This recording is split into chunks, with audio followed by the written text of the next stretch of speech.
इधर महाराष्ट्र के गढ़चिरौली में मुठभेड़ में 26 नक्सली मारे गए। मणिपुर में सेना के काफिले पर आतंकवादी हमले में कर्नल समेत 5 जवान शहीद हुए।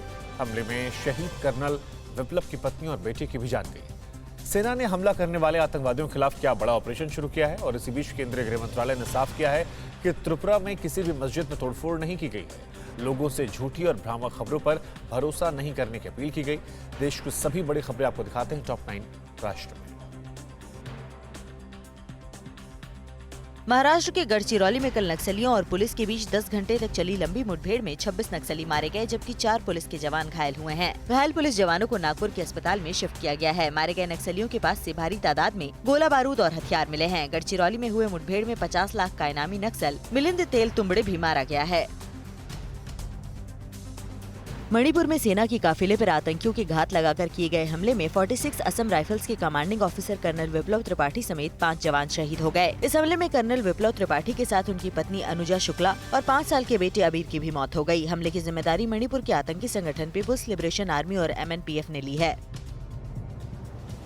कर्नल विप्लव त्रिपाठी छत्तीसगढ़ के रायगढ़ के रहने वाले थे। उनकी शहादत की खबर मिलते ही परिवार पर दुखों का पहाड़ टूट पड़ा। शहीद कर्नल विप्लव के छोटे भाई भी सेना में हैं। छत्तीसगढ़ के CM भूपेश बघेल ने शहीद कर्नल को नमन किया और परिवार से मिलकर उनका दुख बांटने की कोशिश की। शहीद कर्नल विप्लव समेत उनकी पत्नी और बेटे का पार्थिव शरीर आज रायगढ़ पहुँचेगा।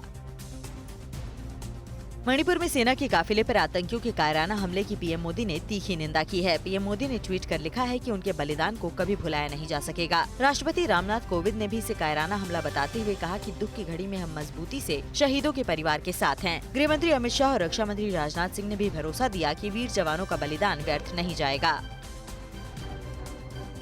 मणिपुर में सेना के काफिले पर कायराना हमले को लेकर सेना प्रमुख जनरल MM नरवणे को पूरी जानकारी दी गई। सूत्रों के मुताबिक सेना ने जवाबी कार्रवाई और जल्द से जल्द हमला करने वाले आतंकियों को पकड़ने के लिए ऑपरेशन शुरू कर दिया है। सेना को अंदेशा है कि हमले में शामिल आतंकी म्यांमार की ओर भागने की फिराक में है।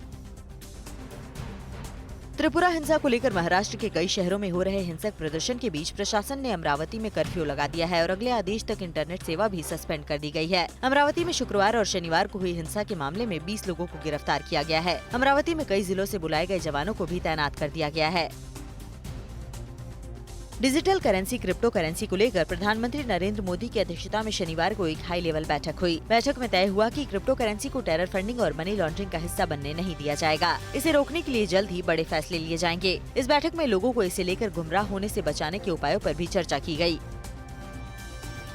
केंद्रीय गृह मंत्री अमित शाह आज आंध्र प्रदेश के तिरुपति में दक्षिणी क्षेत्रीय परिषद की 29वीं बैठक की अध्यक्षता करेंगे। अमित शाह ने कल तिरुमाला में भगवान वेंकटेश्वर के मंदिर में पूजा अर्चना की। इस बैठक में कर्नाटक, तमिलनाडु, केरल, आंध्र प्रदेश और तेलंगाना के मुख्यमंत्री शामिल होंगे। बैठक में सीमा विवाद, सुरक्षा और बुनियादी ढांचे से संबंधित मामलों के साथ विकास से जुड़े मुद्दों पर चर्चा होगी।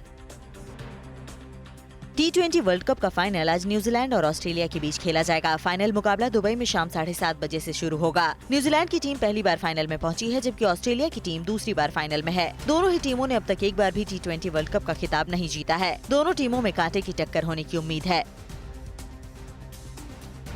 अड़ी सोमवार से शुक्रवार शाम 6 बजे सिर्फ TV9 भारतवर्ष पर।